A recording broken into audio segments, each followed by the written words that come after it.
I sat in the back of my sister's presentation, watching her confidently explain my invention to a room full of investors.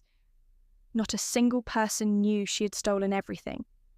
The designs, the prototype, even the pitch deck I'd spent months perfecting my name is Sarah Anderson, and I'd spent the last 3 years developing a revolutionary water purification system that could clean contaminated water using 90% less energy than current methods. My sister Victoria was about to become a billionaire from my work. It had all started 6 months ago when I made the mistake of trusting my family. I'd always been the quiet one, the engineer who preferred her workshop to cocktail parties. Victoria was the opposite, MCMBA from Stanford, perfect hair, and the kind of smile that could charm venture capitalists out of their millions. Sarah, you've been holed up in that lab forever. My mother said during one of our weekly family dinners, "At least tell us what you're working on." I hesitated. The project was nearly ready for patent filing, and I've been bursting to share my breakthrough looking back. I should have kept quiet. It's a new method of water purification. I explained, pulling out my tablet to show them the designs. It uses a combination of electromagnetic fields and specialized filtration membranes to remove contaminants at the molecular level. Victoria leaned forward, suddenly interested. How efficient is it? 90% more energy efficient than current systems, and it can be scaled from household units to industrial applications. My father, who ran a successful manufacturing company, studied the diagrams with growing excitement. This could be huge. Have you filed the patents? Yet I'm finalizing the paperwork next week. I said, just running the last validation tests. Victoria's eyes had that calculating look. I should have recognized, Sarah, this is exactly the kind of project my consulting firm specializes in. Why don't you let me look over your business plan? I agreed, eager for her input that weekend. I shared everything with her.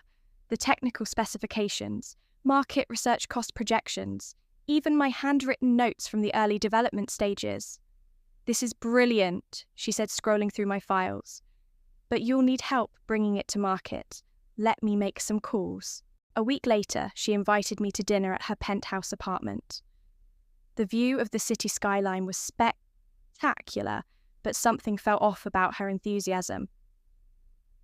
"I've been thinking about your invention," she said, pouring expensive wine. "You know what your problem is. You're too focused on the technical details. You need someone who understands the business side. That's why I shove you everything," I replied. "I was hoping for your advice." She smiled, but it didn't reach her eyes. "What if I told you I could guarantee this technology reaches its full potential, that I could make it a billion-dollar enterprise? That would be amazing," I said cautiously. "There's just one condition." She continued, "The market needs a face. They can trust someone with business credentials, connections, proven success." I felt my stomach drop. "What are you saying?" "I'm saying this would work better if I took the lead. You can stay in the lab, do the technical work. But I'll be the one presenting to investors, handling the business side. Victoria, this is my invention. I've spent years in a basement lab." She cut me off. "Be realistic. Sarah, who's going to invest millions based on presentations from an awkward engineer, you need me." I stood up, my wine glass shaking. "No, absolutely not. I'm filing the patents under my name." Her smile turned cold. "Are you sure about that?" 2 days later, my laptop disappeared from my lab. The external hard drive containing my backup files vanished from my apartment. Even my cloud storage had been wiped clean. Someone had used my emergency password, which I'd only ever shared with family. I was gathering what remained of my documentation when my mother called family dinner tonight. She said firmly, "Your father has an exciting announcement." I walked into our parents' dining room that evening to find the table set for a celebration. Victoria sat in my usual place, wearing a designer suit and a triumphant smile. "Everyone," my father announced, beaming with pride, "your sister has done something extraordinary." "Victoria, tell them your news." She stood holding up a glass of champagne. I'm pleased to announce that Anderson Global Solutions has developed a groundbreaking water purification technology we're filing patents this week and have already lined up meetings with major investors. The room erupted in congratulations. My mother wiped away tears of joy. My younger brother Kevin whistled in admiration. Initial projections value the technology at over $1 billion, Victoria continued. Dad has already agreed to handle manufacturing through his company. I sat there frozen in disbelief as my sister claimed credit for years of my work. I tried to speak, my father cut me off now. Sarah, he said quietly, don't make a scene. Victoria has the business expertise to make this successful. You should be grateful. She's willing to take it on. Grateful. I stood up so quickly, my chair toppled backward.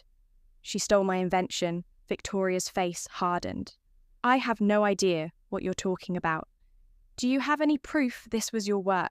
That was the moment I realized how thoroughly she planned this. She'd taken everything, my files, my prototypes, my notes without documentation. It would be my word against hers. Face it, little sister, she said smoothly. You're not cut out for the business world. Let me handle this. I walked out of that dinner, feeling hollow. Everything I'd worked for, everything I dreamed of achieving, had been stolen by my own sister. But what Victoria didn't know was that I hadn't been completely naive. Years of working in competitive research labs had taught me to be careful, and I had one final backup, one she couldn't possibly know about the next morning. I made 2 phone calls. The first was to Dr. James Chen, my old professor from MIT who had mentored me through the early stages of the project. They did what his voice crackled with anger when I explained the situation. I need your help. Dr. Chen, remember those progress reports I sent you, the encrypted ones? Of course, I have them all archived with timestamps. My second call was to Patricia Martinez, a patent attorney, known for handling high-profile intellectual property disputes. Her reputation for being ruthless was exactly what I needed. Miss Anderson, she said after hearing my story, do you have any idea how valuable this technology is? Victoria seems to think it's worth $1 billion more. Much more. And if what you're telling me is true, your sister just committed intellectual property theft on a massive scale. I took a deep breath. I can prove it was my invention. I just need time, Patricia said thoughtfully, and a certain amount of theatrical timing. Tell me, when is your sister filing the patent application next week? She's making a big show of it, invited journalists, investors, even local politicians to watch her submit the paperwork. Patricia's laugh was cold, perfect, because I got something better than a patent application. I've got a surprise that will make your sister wish she'd never heard of intellectual property law as I hung up. The phone.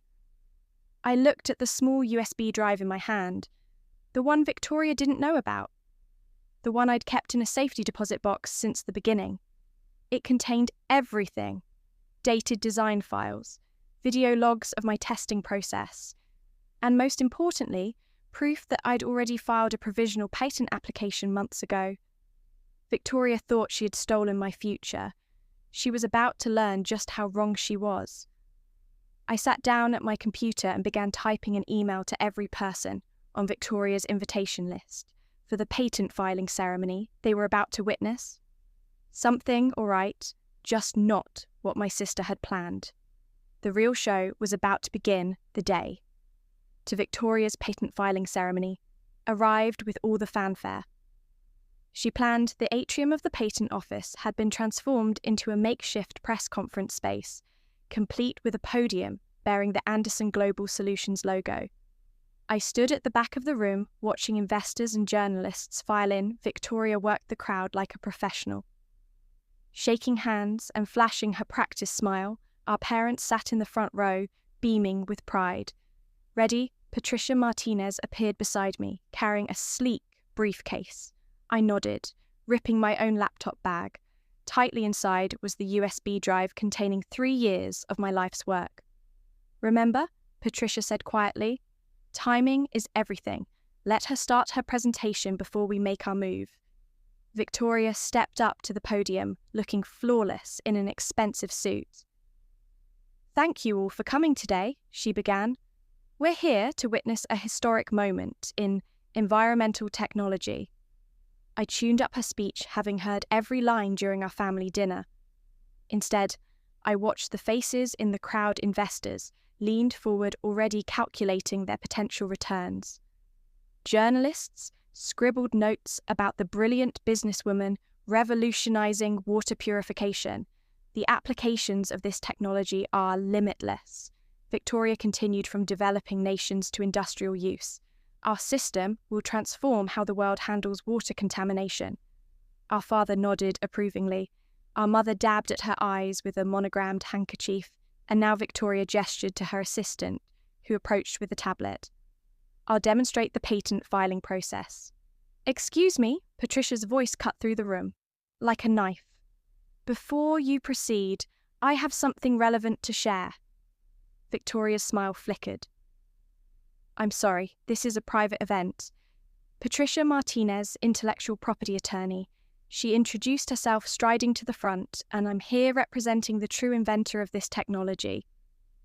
The room erupted in murmurs as Victoria's face hardened. "I don't know what you're talking about. I invented this system, did you?" Patricia connected my laptop to the room's projection system. "Then perhaps you can explain these?" The screen filled with my original design documents, complete with timestamps and metadata. Video clips play, showing me working in my lab testing prototypes, recording results. All this, Patricia continued, displaying my provisional patent application, filed 3 months earlier. Notice the date and the name, Sarah Anderson. Victoria's composure cracked.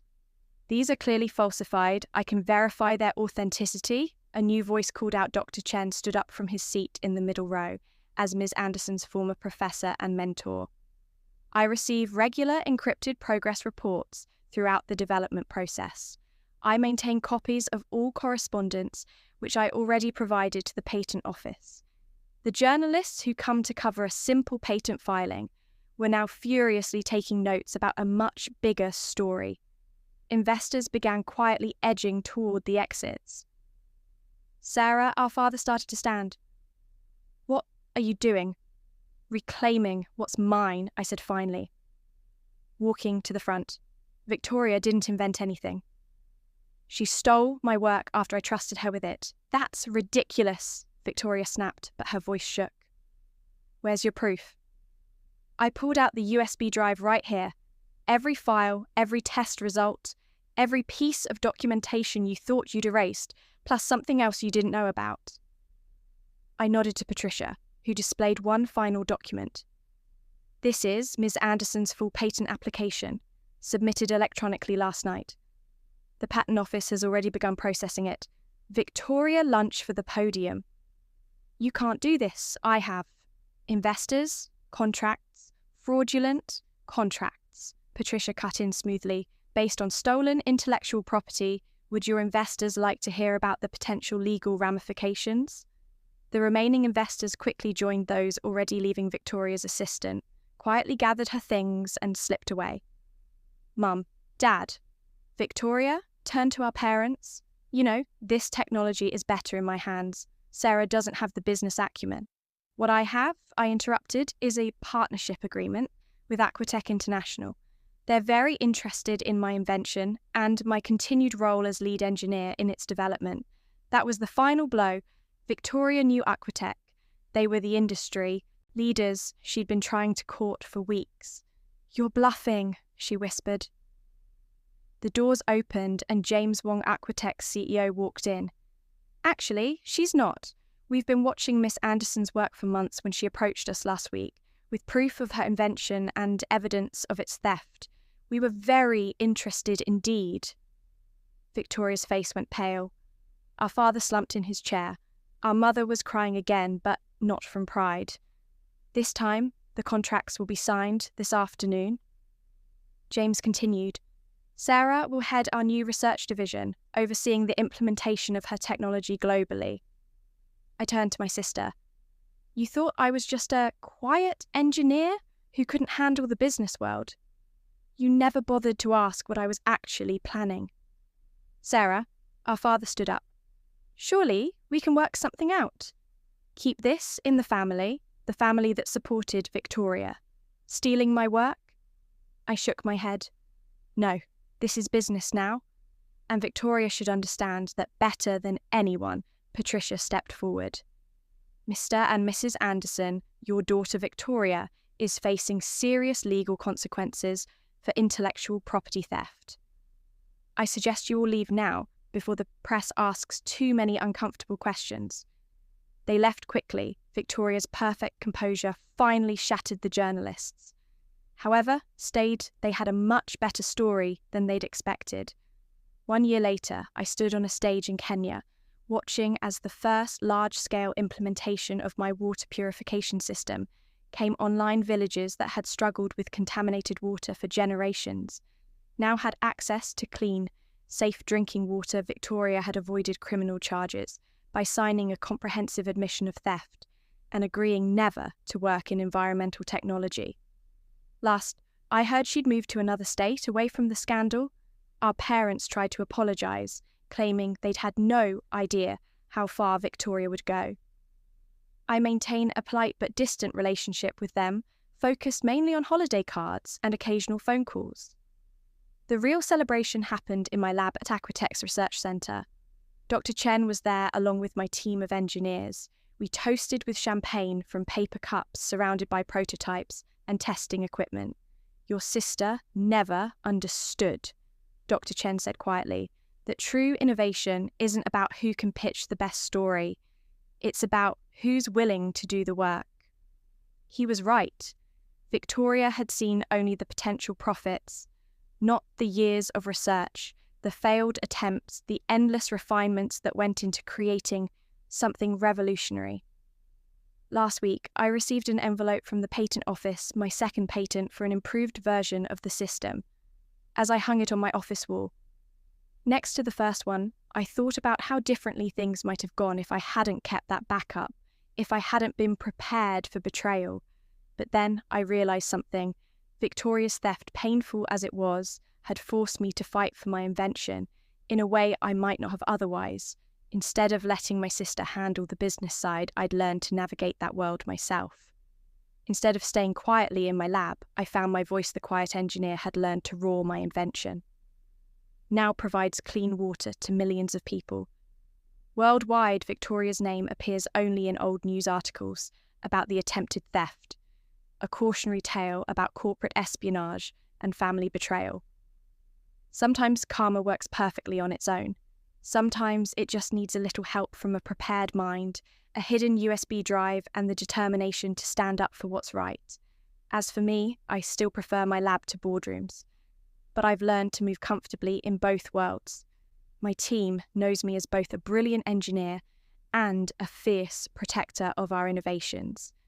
And that USB drive, I had it framed. It sits on my desk as a reminder that the quietest person in the room might just be the most dangerous, especially when they're protecting something they've built with their own hands.